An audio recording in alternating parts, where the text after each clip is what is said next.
Aujourd'hui, je vais vous donner des nouvelles de la République démocratique du Congo. C'est un pays qui sort de presque 10 ans de guerre, un pays immense parmi les plus pauvres au monde.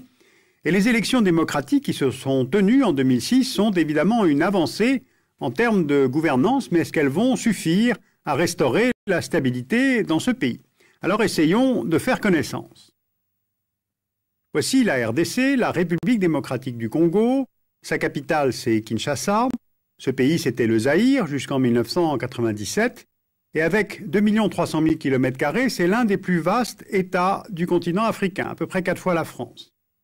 Or, depuis l'indépendance, en 1960, l'unité du pays se maintient avec difficulté, et ceci pour plusieurs raisons. Rapprochons-nous. D'abord, première raison, le territoire a des frontières artificielles. Cette ancienne colonie belge a été formée autour du bassin du Congo. Le fleuve fut l'une des voies de pénétration du pays au moment de la conquête coloniale au XIXe siècle.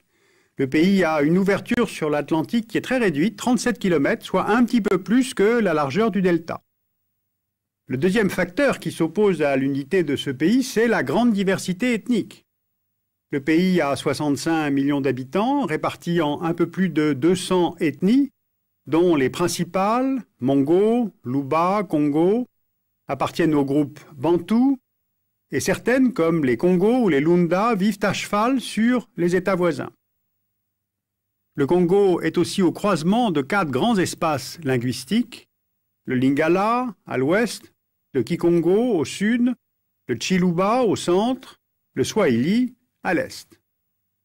Le troisième facteur qui menace l'unité, c'est le milieu naturel et les conséquences qu'il peut avoir sur les infrastructures. La moitié du pays est couvert de forêts denses, ce qui rend les communications difficiles. Le fleuve Congo fait au total 4700 km.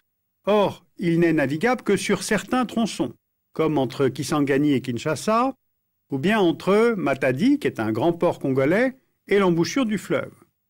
À peine 2% des routes sont asphaltées, donc le pays dépend de ses voisins pour les exportations. Si on prend par exemple Katanga, on voit bien que la région est mieux connectée par voie ferrée avec les pays voisins et les ports d'Afrique australe qu'avec Kinshasa, la capitale. Quatrième facteur d'instabilité, justement, ce pays est riche en cuivre, en or, diamants, uranium, en cobalt, en étain. Il y a du coltan, qui est ce minerai rare, qui est utilisé dans la production de puces de téléphones portables. Il y a aussi du bois dur, un peu de pétrole. Eh bien, ces ressources sont attractives et évidemment, elles suscitent des rivalités de pouvoir. À l'intérieur du pays, car ces matières premières garantissent une rente, qui d'ailleurs a surtout profité à l'élite politique et non pas à la population. Plus de 75% des Congolais vivent avec moins de 1 dollar par jour, mais aussi des rivalités à l'extérieur, donc à l'échelle régionale. Ces richesses ont entretenu les conflits qu'a connus le Congo à partir de 1996. Alors pour comprendre, changeons d'échelle. La RDC a 9 voisins. La Zambie et l'Angola au sud, le Congo-Brazzaville au nord-ouest, la République centrafricaine et le Soudan au nord, l'Ouganda, le Rwanda, le Burundi et la Tanzanie à l'est.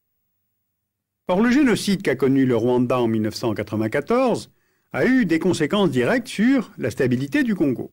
Rentrons dans le détail.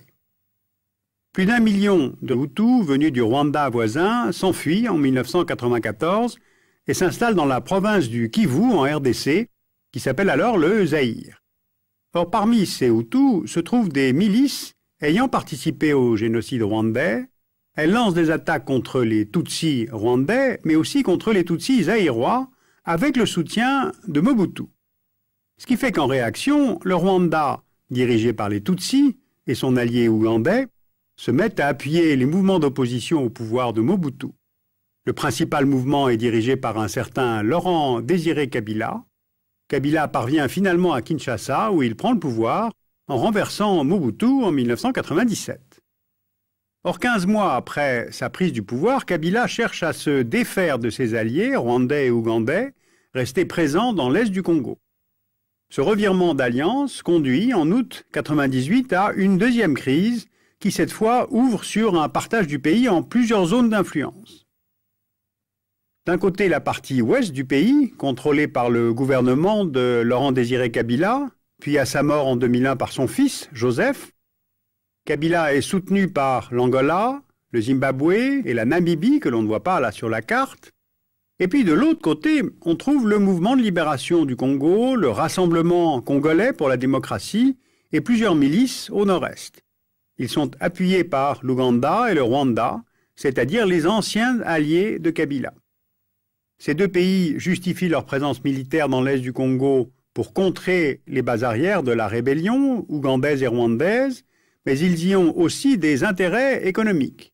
Les officiers ougandais participent au trafic de l'or, du bois, des diamants de la région de Kisangani, et les Rwandais participent à l'exploitation des ressources du Kivu, l'étain, l'or et le coltan. Alors, bilan de cette guerre entre 1998 et 2003, un pays divisé, plus de 3 millions de morts, 1 million de déplacés, 400 000 réfugiés hors du pays. Où en est-on aujourd'hui? En Afrique du Sud a été signé en avril 2003 un accord entre les parties. Un gouvernement de transition a été formé, instaurant le partage du pouvoir entre Kabila et ses opposants dans l'attente d'élections.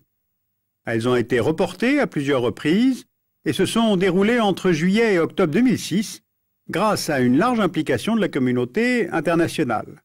Les Nations Unies, dans le cadre de la MONUC, ont déployé 18 000 soldats et policiers, principalement au Kivu et en Ituri, pour un budget de près de 1 milliard de dollars par an. C'est la plus importante mission de maintien de la paix de l'ONU dans le monde, à la fois en termes d'effectifs et en termes de budget.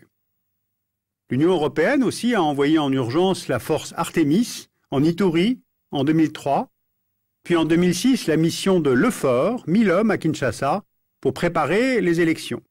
Et puis l'Union européenne a aussi été le principal contributeur étranger au budget électoral du Congo. Eh bien, ces premières élections démocratiques de l'histoire du pays ont été remportées par Joseph Kabila, qui a été élu avec la majorité des voix dans 8 des 11 provinces du pays. Sauf que l'unité nationale dont je vous parlais au début reste toujours fragile. D'abord parce que certaines régions de l'est du pays restent soumises à l'influence de groupes rebelles, comme les forces d'autodéfense du Nord Katanga ou les guerriers Maï-Maï au Kivu. Et face à ces mouvements, l'armée congolaise est encore mal organisée. Le deuxième défi à relever, c'est celui de l'équilibre financier entre les provinces. La nouvelle constitution de décembre 2005 prévoit un redécoupage des 11 provinces actuelles en 26 entités. Ces nouvelles provinces géreront 40% du revenu national, ce qui revient à quadrupler leur budget actuel. En fait, il s'agit de limiter les tendances sécessionnistes, comme ce fut le cas au Katanga en 1960. Des provinces comme le Kasaï attendent beaucoup de cette décentralisation afin de profiter des revenus du diamant. Même chose au Congo central. C'est une région relativement stable qui attire les investisseurs étrangers pour son potentiel hydroélectrique et son pétrole. Mais il y a aussi des provinces plus enclavées qui ont moins à gagner de cette décentralisation car elles ont peu de ressources naturelles. Alors voilà donc quelques éléments qu'on peut retenir sur ce pays immense, parmi les plus pauvres au monde. La tenue d'élections démocratiques, celles qui ont eu lieu en 2006, évidemment, c'est une bonne avancée en termes de gouvernance de l'État. Aujourd'hui, il reste à construire des infrastructures de transport, consolider les fonctions de l'État et limiter, bien sûr, le phénomène de corruption, désarmer les milices pour former une armée nationale, avec toujours cette même question. Est-ce qu'il faut amnistier les anciens chefs de guerre, par souci de tourner la page politique, ou au contraire les condamner par un tribunal interne ou un tribunal international, par souci de rendre la justice qui parfois peut réparer les souffrances.